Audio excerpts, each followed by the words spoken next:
Welcome to another episode of Behind the Dreamers. I'm your host, Jennifer Loading, and we are talking to the achievers, the creators, the magic makers, and the dreamers. These are our friends. These are your friends, and they are living the extraordinary. Well, I'm so excited about my guest today.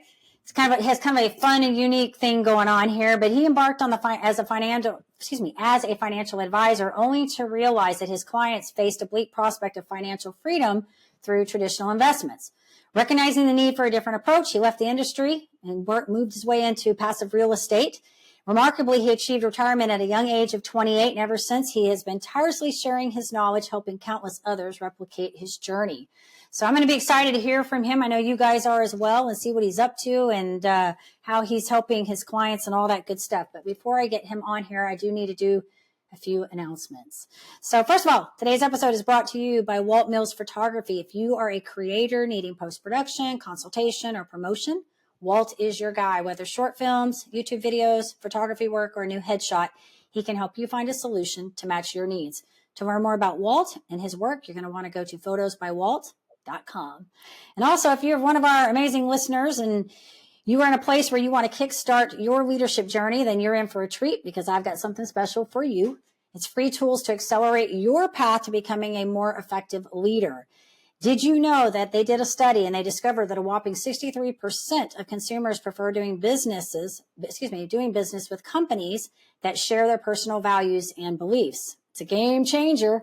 Understanding your core values isn't just crucial for your business growth, it's also a cornerstone for effective leadership. And so whether you're a seasoned entrepreneur or an aspiring creator, identifying your core values is going to be a fundamental step in helping you build a framework as a successful leader. One of my favorite mentors, John Maxwell, says, everything rises and falls on leadership. You probably know that one, Chris. So if you're eager to access the valuable resources and embark on your journey to becoming a better leader, then I've got you covered. You're going to want to head on over to Linktree/Jennifer Loading, and that's linktr.ee/Jennifer with two N's and then Loading, LOEHDING.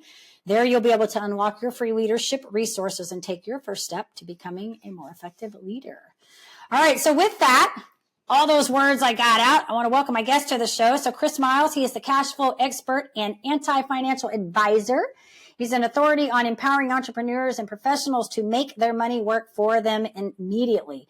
Chris is not just an author, but also the host of the Money Ripples podcast. His expertise has earned him recognition in prestigious publications such as U.S. News and CNN Money, as well as features on influential platforms like Entrepreneurs on Fire and Bigger Pockets. While his company Money Ripples, he has solidified a reputation for delivering rapid and substantial financial results to his clients. And as if that weren't impressive enough, Chris is also an avid marathoner. So we got some stuff in common there. So welcome to the show, Chris. So excited to have you here today. Same here, Jennifer. Appreciate you having me on today. It's so fun. I had to get like a whole mouthful out in that first 3 minutes. I'm impressed. I didn't think you could do it, but that's impressive. I know. So get the important stuff out. Well, I'm excited to have you here and to talk about what you're doing. So let's open this up. Tell us a little bit about what it is you're doing right now with your clients. Yeah, right now what we do is we do two things. We really, ultimately, the bigger picture is help people really get their money working harder for them, so they don't have to work so hard for their money. They can become work optional, where they work because they want to, not because they have to. And they do that because they have enough passive income coming in to give them that time freedom back. So they can spend time with their family, doing what they love, spend time with those that they love, doing passions, whatever it might be, even if they decide to keep working, but now they get to have that power in their control. It's a little bit more like flexibility and autonomy, so to speak. Exactly. It's ultimately that freedom, right? Like, it's one thing to have a lot of money, but it's another thing to actually have that freedom in your life to choose how to live your life. Yeah. There was a guy on my show a while back, Mo Salami, was talking about that. He had I think 3 or 4 degrees. I think he's from Britain, but he had 3 or 4 degrees, and he was working, I believe, in the pharmaceutical industry. And so he realized that he had, the nice house, he had the money, he had the degrees, and he was, 6-figure income. He thought that was success. And then he goes into the store one day and he lands on a Jack Canfield book. I believe that's who it was. And he read the back cover of it and decided that, I guess maybe at this point he was starting to question, what is success? Like, what does that really look like? Is it having all that money, like you're saying, but you're working in this grind on holidays and weekends and not having really that freedom? And then he ended up basically just switching careers, went in and worked for Tony Robbins for a really long time and helped him, did really well there and then kind of went on his home. And now he's doing I believe he's helping like digital marketers, but it's all his thing now. That's right. I think what many people don't realize when they look at entrepreneurs is they don't realize that, yes, there's that period of hustle and grind and whatnot. But what people also don't see is for many people that might seem successful on the outside. And I know because I associate with a lot of these guys who are multimillionaires, like make tens of millions in their businesses, yet they still don't have freedom. So they might even post on social media that their life looks great and they're going to this beach and that place and that place. But at the end of the day, in the back of their minds, they still know that they're stuck. They still know that they're a slave to their own business. Even though they created a massive business with lots of employees and systems and everything else to make millions of dollars, they're still stuck working in their business. They don't know how to get away from that. And that's something that if you have passive income outside of your business, it really frees that up. It gives you that choice. I do agree that, yes, you need to create systems in your business to create freedom there too, to buy your time back. But it's also great to know that when you do go work, you work because you love it. You work because you want to, because you know you're making an impact and blessing people's lives, not because you have to maintain that lifestyle. Right. Yeah, it's I see it as a very different outlook. I think about that even with my podcast, because I do that so much for fun. And if I had to do that where I knew that I had to grind, right, make it work, would I be having near as much fun with it? And of course, we all want to make money and we want things to go in that right direction. But I do think there's some truth to that when you can be able to a place where you can go, okay, I can do something because I enjoy doing it, not because I'm slaving to get it done. That's right. Yeah. You never want to be in a place where if for whatever reason that business is gone, that you're broke. Right. Yeah. And I'll tell you, there are a lot of seemingly successful people that if their business were to disappear today because they were no longer an essential business, as we heard in 2020 and things like that, right? All that kind of crap that happens. If that were to happen, there's a lot of people that'd be just as broke as this next person. And so you want to start getting those things in place now to create that freedom for tomorrow. Yeah. And I love it. And so you started out in the financial side of business and then kind of moved into this whole passive real estate type business, correct? Yeah. Yeah. I was selling the dream that you just sacrifice and suffer and save enough till your 70s. Someday you might have a life, right? And I found out that wasn't real. And it's funny because I got gravitated to that because the whole thing inspired me when I became a financial advisor over 20 years ago, when I was doing the traditional mainstream financial advising. What inspired me was actually my dad. And not always in a good way, because he was that penny pinching depression era type of saver, right? And he was always about spend nothing, save everything you can. And so, but the problem was that I remember him also saying, man, you know what? I think this job is going to literally kill me, because by his 40s, he had already had strokes from the stress that had been created. I'm in my mid to late 40s now and thinking of having strokes. It just doesn't even seem real, right? But he already had them by that point. And so I vowed I never wanted to be like that. And so I actually, when I went to college, I decided I wanted to become an entrepreneur instead, because I want to control my time and my destiny. And the first thing that came up was becoming a financial advisor, because, you know, it was kind of cool to think I could learn more about money, but it was also, I wanted to, you know, help my dad, you know, give him some of his life back so he doesn't just work until he dies like he thought his job would literally kill him. So I did that for several years. And then he actually reached out to me and said, hey, Chris, when are you going to look at my finances? When are you going to become my financial advisor? Which I never expected, because he was always very guarded with his money, never wanted us to know how much money he had. So I sat down with him. He says, Chris, I'm 61 years old. I want to retire someday. Can I do it now? I looked at his money. He had a paid off house. He was totally debt free, paid it off early. He had saved up all of his money in his 401ks, getting the match, everything the good boys and little girls are supposed to be doing, right? And what happens? I tell him, I said, Dad, if you want to retire today, you better hope you die in 5 years, because that's how long your money will last you before you run out. And he's like, well, what else can I do? I said, I don't know, because you did everything right, according to what I teach as a financial advisor. And that bugged me, because he was the inspiration for me getting in. And yet I couldn't help him to have that freedom that I was hoping he would get. And I sold myself on the dream. I was drinking the Kool-Aid. I thought if I scrimp and save for decades, then I could be free too. Right. And it wasn't until a few weeks later, a friend pointed out, he says, Chris, well, how many of your clients are really financially free where they don't worry about money? I said, well, they all worry about money. Even if they're retired, they still worry about running out of money in retirement. He's like, well, that's a good, Chris, way to help no one. Well, how about this? How many of you guys are financially free as financial advisors, not off the commissions you're earning, but actually doing these investments? And when I realized that there was guys working in our office since the late 1970s, and yet they were still a slave every day as a financial advisor, I knew that there was a problem. That this was, I was basically like, I was selling hopium, right? Like people were all smoking their hopium, hoping that someday this would actually work. And it has not worked really ever. I would say less than 1% of the time you actually see people doing this method where it actually works out. That's why we have so many Americans that are desperate, begging for Social Security because they need it. And so that's when you said, like, when you talk about alternative investments, it's like when the student's ready, the teacher appears. Right. And the same friend that asked me those key critical questions, I trained him to be a financial advisor, but he left to go do real estate investing. And he was telling me how much money he and his dad were making, which I thought was too good to be true. I thought there's no way, because it's going to take you decades to make this much money. Like I had those financial advisor blinders on. But when I started to realize that it wasn't about how much you save up, it's about how much that money pays you each and every month or quarter, right? When I realized that was the secret, it was about the income, not about the accumulation. It's about the cash flow, the passive income from it. That's when my mindset flipped around. And actually later that year, by the time I started to really apply it in my own life, I was able to retire when I was 28 years old. Wow. It's incredible.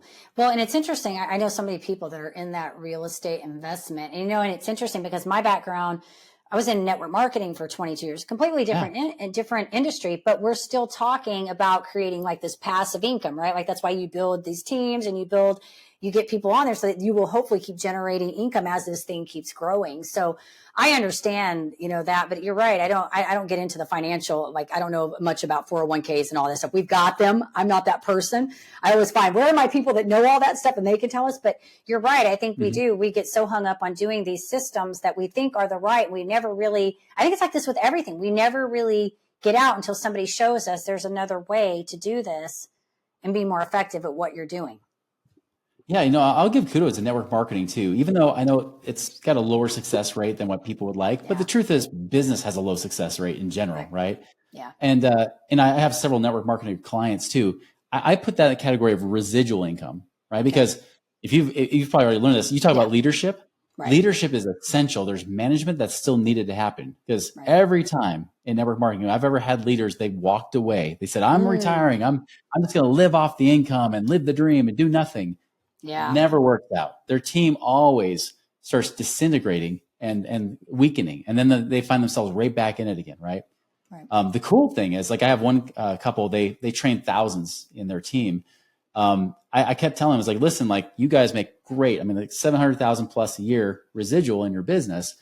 I said, this is your time right now. This is the time to start getting that passive income as well, because taking the money and moving. You just never know what the company's going to do, right? You're really an independent contractor. You're not sure if they might make changes that either one, you don't agree with, and you're going to change companies, and that's hard to start from scratch again. Or two, like something just happens where it might cut back, or something happens in your own life. So that's what they're doing now. They're actually taking that money, investing it in a way to create passive income to the point where they want to have 25,000 a month coming in from that. So then when they get on their calls with their team, they're literally saying to people, they're like, listen, like, look at this.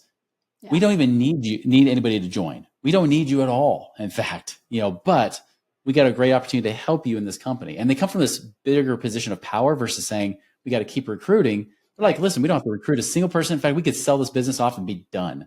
Yeah. But this company rocks. You need to be a part of this if it's a good fit for you, and that power is just so much fun to watch, because the funny thing is, ironically, is when you really don't need the money, that's exactly when everybody wants to pay you money, right? Exactly. Yeah. Well, I think that goes with that whole idea of the desperation, right? When you're desperate, and people can see that, right? Like they feel the desperation. And I think anybody listening to this, I'm in the, I know so many people in network marketing. This is probably actually a really good episode of which you've touched on this, because I think that, yes, there are a lot of people that do okay. I mean, I know some really phenomenally done well in the network marketing space, and then there are a lot that don't, right? But I think that what sets those people apart is they get to a place where they're doing things like this and they're not in that desperation anymore now, right? Like, and so many of them I know have other endeavors. They have, like, I know one that they purchased like a spa in Florida. So they're high up in network marketing, but now they got this spa that's doing things. So they start branching out, and you get into that place where you no longer have to come from, I need you here to pay my check. Now it's like, if you want to join, this is something great because I'm going to show you what I'm doing over here to create this wealth, and you can follow along and learn and be, have the advantage of being in here. And it's a whole different mindset. It's a whole new level of leadership too, right? Because it's not just about, because I mean, the great thing with network marketing is that a lot of the business is handled for you. Like you don't have to worry about doing payroll. That sucks. Just that alone, getting rid of that is awesome. And not to mention marketing materials are made for you. I mean, you're really just doing sales and leadership. I mean, that's the biggest thing you're doing. Operations are handled, fulfillment's mostly handled all for you, right? But yeah, like when you start to expand beyond that, say, like actually it's funny because that same couple, they actually are starting a spa, like a franchise. It's funny you said that because they're like, yeah, we're going to do like this laser spa type treatment. There's nothing like it in this area. We're going to start doing that. And it kind of enhances their health coaching that they're doing as well. Right. That's awesome. And that's fun when you start to align things with your passions and doing those kind of things. And I'll tell you, like, this is really important because what they're doing the very thing that I didn't want to have happen to someone close to me, right? That's been in network marketing for several decades. I mean, the guy listened to Bob Proctor, actually got coached by Bob Proctor and did all this stuff. And he made literally $10 million plus in network marketing over the last couple of decades. But he has zero to show for it. So now he's in his late 60s. He's built up a new business. He actually got booted out of his previous company. Even though he thought he'd be there forever, he was one of the founders. They booted him out due to drama and lies, right? So they booted him out. He had to start from scratch, and he's now got up already to multiple six figures. But he's just like, I'm done. Like I'm almost 69 years old. Can I just get to the point where I can enjoy my labors? And the thing is that he didn't do is he never bought assets like a cash flow along the way. He always just spent the money, always reinvest in the business. And this goes outside of network marketing. Anytime someone tells me they always reinvest in their business, they're not reinvesting, they're just spending. Because it's one thing you can generate more income. And that's good. You should reinvest some money. And in the beginning, that's essential. But once you get to a point of maturity, you're going to invest some money into your business, but you need to take those profits home and start creating freedom at home first so that even if the business is gone, you can keep continuing on. This is good. It's good. Thank you for sharing that. And I agree. It's in all areas. It's not just, we just happen to get onto the network marketing talk, but it is, I think, in everything that we do. And I think that's why everybody, they work so hard to get this 401k, and they go up. And like I said, I don't know a lot about the financial. That's not my thing, but I understand enough to know enough and how that works. And I feel like we do all these systems the way we're taught to do, but it isn't. It's never enough. And so I appreciate, you sharing that from your perspective on what that needs to look like and what they can do. So I want to ask you kind of a fun question. You mentioned, going in and becoming a financial advisor, kind of that was your starting ground. Did you know at a young age that you wanted to be an entrepreneur, or did you just, when you got to this place where you saw what was going on with your dad, you're like, that was the turning point for everything? That's a great question. If I were to say something that I'd probably never say on almost any show I've ever been on, right? And you're probably like the 100 and some odd show I've been on this year, is now I think about it, I probably was somewhat entrepreneurial, but I was such a shy, reserved child that I never thought that was even a possibility, right? But I think back, like one of the first things I did, entrepreneurial speaking, was my mom did like Herbalife, right? Back in the 80s, we had the buttons, the lights that lose weight now, ask me how. I'd wear it to school, like, and I had like Amway stuff at home. And so I remember they had the shakes, Yes. And of course, protein shakes tasted like crap back then, right? I mean, some of them still do, let's be honest. But so anyways, I remember learning about calories, and I'd read the calories on the label. And so I was like, oh, what if I mix this with Tang? Back when people drank Tang. Right. And then I'm going to throw in this and that. And I started like mixing all these flavors together to create my own version of shake. But I put the price based on the number of calories that were in it, based on my limited first or second grade math skills. So I told my mom, I showed it to her. It's like, here, we can sell this drink for $16. And she's like, good luck with that, buddy. Yeah. Yeah. So that was my first entrepreneurial venture. It was a total flop. Never got off the ground. Not until I started mowing lawns when I was about 11 years old. Then I started making a little bit of money doing something on my own. I mowed yards too, believe it or not. So I love to ask that question because I think for so many people, I think, like my parents were both entrepreneurs when I was growing up. So I sort of got to view that as the child, kind of the lifestyle, but they always worked really hard, like really hard at what they did. And my mom had executive suites. She was a bookkeeper. And so she had these executive suites in different offices, and they would, house people in there, and she did all like their typing and their bookkeeping. And I worked in there sometimes, and I went to work for one of her clients at one time. So I kind of sort of got to see that entrepreneurial spirit. But it was funny because when I was a kid, I used to do things like I would always like try to, like you did your tank thing. Like I'd be trying to create things and figuring out how I'm going to hustle and make money. And I would be like, we're going to do this and we're going to do that. And it's so funny because when I look at everything I do now, if I really look at the big picture, a lot of the things I do are very similar to a lot of things I was doing when I was a kid, like talking to people and rallying people to do. We didn't have podcasts back then, but we'd get our tape recorder and record ourselves and make little productions and all that stuff. And so I always love to ask that question to kind of see where you come from, because something happens, right? Like something happens and it sort of kind of twists them in and says, oh, now I want to be an entrepreneur. But I still think we have some of that, like you have that leadership, some of that leadership back there that kind of directs you in that way.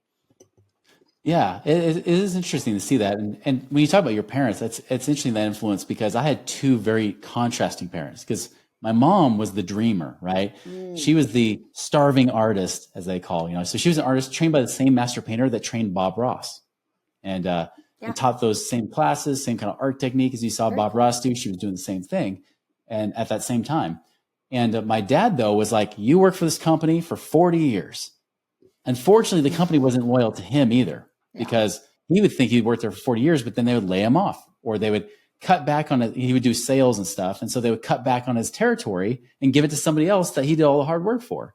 And he hated that, so I really think that did influence me to want to take control of my own life, right? To say, yes, I could go work. But even when I was going to college, because, your mom goes to college, but, when my dad, he said, like, you got to go to college, so I'd be the first one in the family to go to college.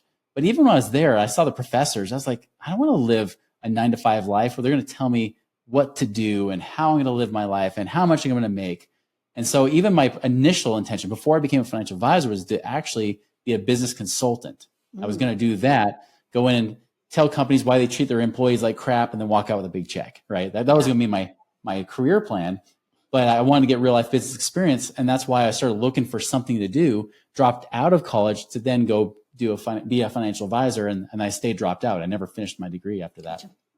Yeah, well, you've done good. It sounds like you're doing some good stuff and you're moving in the right direction and getting to live it out the way, on your terms. So I think that's awesome. That's the ideal path we want to go on. Definitely doing better than I would have got with that sociology degree. That's for sure. I know. I feel like I don't ever like to say college is a bad thing, but a lot of people have done really well without it too. I think it goes both ways, right? Like I know so many entrepreneurs that even the ones that have gotten their degrees that are like doing completely different things than they would have done. I mean, I studied accounting. Can you imagine? I couldn't, there's no way. I actually had a guy come on my show. He worked with Zig Ziglar for 20 something years. So he would travel all around the world. He's here locally. I'm in Dallas. So I see him here locally, but he came on my show and he's like, no, you should not be an accountant. Don't follow your bookkeeping mom's, type of pathway, right? Yeah, not exactly. So I wanted to ask you, what would be, like we've talked about passive income, so what would be, because you've, retired yourself at age 28. So I'm sure people listening to this are going to be like, what the heck? How do we do that? What would be maybe some advice to give to somebody young that's like, maybe this is where they're at. They're starting their business and they're trying to get into maybe thinking, hey, I want to do some passive income. Well, if you're in business, like your number one investment should be your business, especially when you're just starting out. And that's why I meant, like, when you're reinvesting, hustle's a season. It's not a lifestyle. Right. So don't fall in a trap that most business owners get into, where they end up hustling the rest of their lives. And then they end up like our family member where, he's made over $10 million in network marketing, and then he's still hustling. And he's at a season where he doesn't want to hustle anymore. So still, you got to hustle in the beginning. But once you start to do that, focus on profit. I recommend reading a book called Profit First by Mike Michalowicz. Okay. Great book. Even if you're not going into accounting, it's still a great book. The essential part of it is, rather than saying, here's my revenue coming in from my business minus expenses, and if I have anything left over, that's what I pay myself. You flip it on its head. You say, what do I want to pay myself? then what's the amount of money I'm making in the business? And then that's the amount of expenses I have to work with. It's good. Right? Yeah. Very different way of doing it. I mean, imagine if everybody did that as an entrepreneur, where they actually said, I'm going to set my wage. Because if you're a CEO of your business, you better dang well get paid like you're the CEO. I mean, come on, Tim Cook with Apple gets paid over $100 million a year just to be a CEO. And he doesn't do that much, right? Like most of the work is done beneath him, not with him. So really make sure you pay yourself first. I think that's really important. And that's what I mean. Like bring that money home and then keep some of that as profit. Start building up that savings. Once you do that, and especially once you get into a nice, more mature phase in your business, and you start to really get some good profits coming in, take those profits and then take whatever percentage it might be, take that and invest it. Do not do the same old crap like the 401ks and the IRAs everybody talks about, because when you take your money and invest, you do not want to lock it up in prison. Almost every financial expert and advisor will tell you the same thing. If you really dumb it down, they say, invest your money in the stock market and lock it away there. In fact, you might put it in an IRA or 401k where you get slapped with penalties and taxes if you try to take it out too early.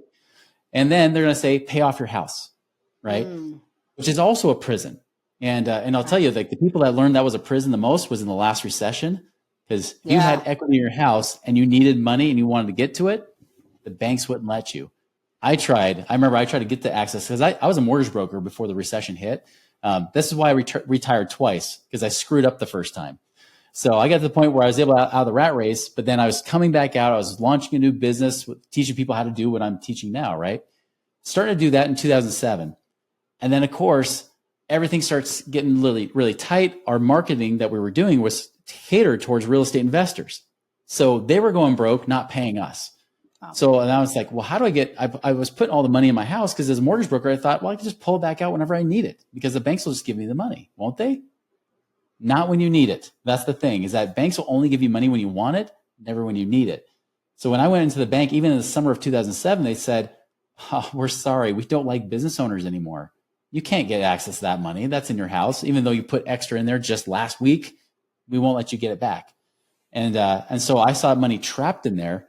And then, of course, the mortgage, the lien holder was owned by Lehman Brothers, which went under, right? They wouldn't let us get the money either. Even though I had people willing to buy my house and get me out from that mortgage, they wouldn't let me do it. So eventually I foreclosed on that house. I had a knock on the door. Somebody came and bought it for half the price that I purchased it for 3 years prior. And then I ended up having to let that house go. They eventually did give me a $300 settlement check as a sorry for the mortgage fraud, but that's the thing. Like I lost all that, literally hundreds of thousands of equity I had trapped in the house was gone because I locked it away. So the key is when you're a business owner, get that money liquid, make sure it's available to use in your control, in your power. That's why we teach about things like on our site, like infinite banking is a cool strategy to use, especially if you're in business, things like that. Keep that money in your control that you can still use and access, but still make money with it. And then from there, as you start to build that up, I would say once you get over $100,000 of savings, then you can start to diversify and get your money out. Doing things like, for example, like I lent my money out. I lent out $50,000, and basically the guy says, "Here, I'll pay you 15% for a short-term loan." So 15% per year. He had my money for 3 months. He basically paid me almost 4% for 3 months. Most people don't even make 4% in a year with their savings account, right? But I was able to make from that $50,000 about $1,600 from that money. Actually, a little bit more than that. But anyways, a little shy of $2,000. Another thing you can do too is like, sometimes you can go give your money to other investors, let them do things with it, like real estate investors, for example. So you have it backed by real assets. You could there's one company that pays our clients like 1% a month, just like clockwork. So if you have $100,000, they'll pay you $1,000 a month. You do nothing for it. So you don't even have to deal with tenants, toilets, or trash, right? You don't have to deal with all that stuff that people always talk about. It's like, especially in network marketing, they're always like, I'm going to buy that investment property, right? Like I'm going to do this, after I pay off my house, then I'll buy that investment property. And then they do it and they buy in their own backyard and the numbers suck. They don't make any real money with it. If they're lucky, it appreciates and makes up for their mistakes, right? That kind of stuff. But you can avoid all that. You can avoid that hassle and invest in things where other people are doing the investing. You're literally just the financer. I'm in one partnership right now where I'm a 70% partner. They're 30%. I finance everything. but they're taking my money and they're buying raw land with it and then turning around and selling it at retail price to really, it could be investors. It could be people that just want land to go do, go shooting on or, ride their ATV around or whatever, or build a house, whatever it might be. We sell it to them at almost double the price that we bought it for. And we sell it to them on terms like we're the bank. So they'll get a loan from us basically for, 5, 10, 15 years where we charge them interest. And then we get paid monthly payments as they pay off that loan to us.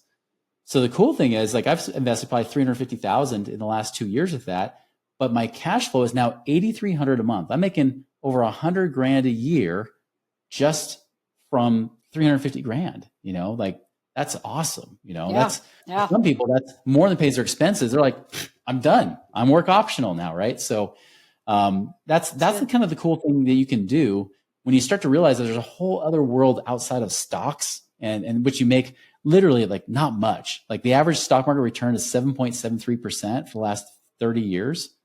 But most mutual funds that you invest in won't even make that. Like over 90% will do worse than the stock market. So you're hoping to make 7% if you're lucky. And where I can make double-digit returns over here, and it's not just growing my money, it's actually cash to me, not even touching the money, the principal that I have. That's good. Okay. So for our listeners, those of you that want to figure this out, you need to contact Chris because he's got it figured out. I love it, Chris. Thank you. It's awesome. So I want to ask you kind of a fun question. This is going to be like about you and your journey, because you've told us a lot about what you're doing. And I love the fact that you're in a place where you're able to live your life the way you want, and you're able to show other people how to do this. And so I want to know what you've learned about yourself through this journey. Like, what's been the big takeaway for you in all of this? The biggest takeaway is the number one asset is you. You are the number one asset investment, right? That's the one thing they can't take away. Like, even when I had my house foreclosed on in 2009, I pretty much had to sell off almost everything I owned. I didn't file for bankruptcy, but still I was over $1 million in debt after being financially free, right? I had to dig out of that hole. The thing that that gave me faith was that I knew there had to be a reason behind it, right? There had to be a purpose. There are no accidents in life, I believe, right? And even if it meant that if it just what I was going through would help somebody else, I knew that would be worth it coming out the other side. And the great thing is when I had all my stuff stripped away, because like in my late 20s, when I first did it, I would buy the big house to show off. I mean, I literally told the realtor, I want the wow factor. So when I have people come to my house, they look up and they go, wow, right? Because I wasn't trying to fill up my bank account. I was trying to feed my ego. Yeah. And when you don't value yourself, sometimes you'll try to put things in front to say, well, look at my value, look at my car, look at my house, especially with the media, social media and stuff nowadays, it's even worse, right? So I put those things in front to say, look at my value. But when that was all taken away, I had to find out where the true value was. And it was within me. That stuff wouldn't exist had I not produced. So when you realize that when you start to really work within your genius and you focus on how do you use that genius to serve people. And I'll tell you, this is the number one thing I learned. If you ever want to stop asking the question, how do I make more money? If you ever want to find the cause of money, it's always ask this question instead, is how do I go about creating more value for more people?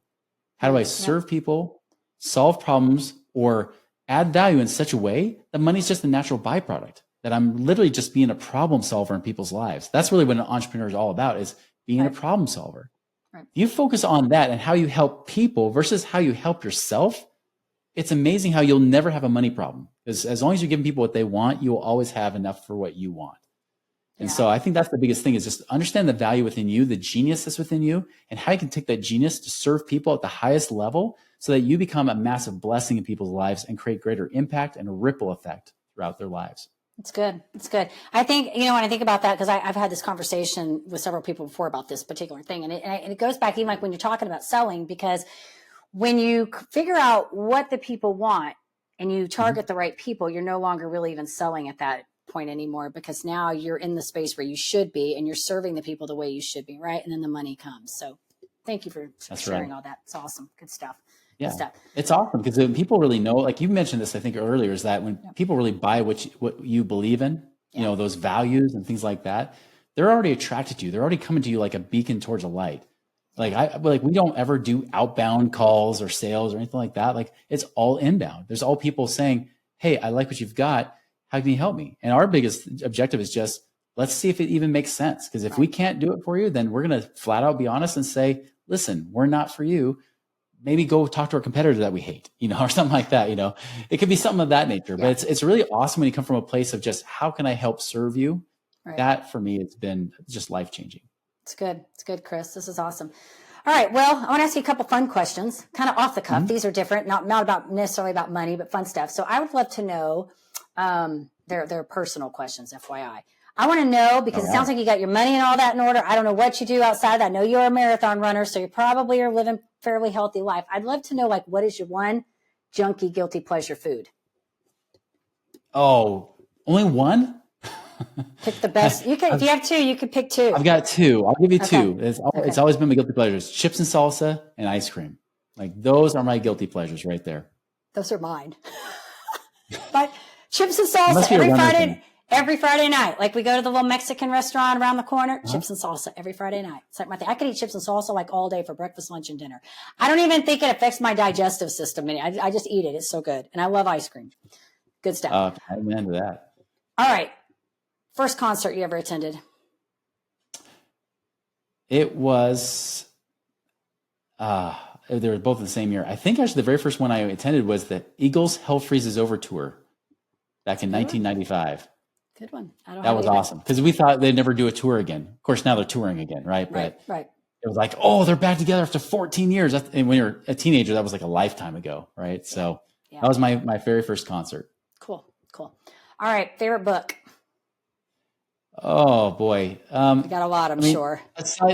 Yeah, I know. Aside from the Bible and things like that, right? Everybody probably says that. So I don't want to give the common answer. I would say my second favorite after that would probably be How to Win Friends and Influence People. That was my very first personal development book I learned as an entrepreneur. And it's still to this day is so applicable in my life. So that Dale Carnegie book, How to Win Friends and Influence People, I think it's a must read. Yeah. It's good. It's a good book, by the way. All right. Well, this has been fun. Chris, I appreciate you jumping on here and sharing what you're doing, and congratulations on all your success. Sounds like you're doing some incredible things, and that's awesome. I like to hear that. So it means you're making the world a better place. So if our audience wants to get in touch with you, maybe they want to check out what you got, what's on your site, all that good stuff, podcast, where do we want to send them? Yeah, two different ways you can do it. You can follow our podcast, the Money Ripples Podcast. I'm really creative, I know. Money Ripples Podcast. You can follow that on YouTube or iTunes, wherever you consume podcasts. Or just go to moneyripples.com. Perfect. We'll make sure, too, when this goes out, that we get you tagged and get it in the appropriate places so they know where to find you. So all that good stuff. All right. And of course, we do want to say to our listeners, if you enjoy the show, please head on over to Apple, give us a review there. You can hit that subscribe button on the YouTube. And as I always say, in order to live the extraordinary, you must start. And every start begins with a decision. You guys take care, be safe, be kind to one another, and we will see you next time.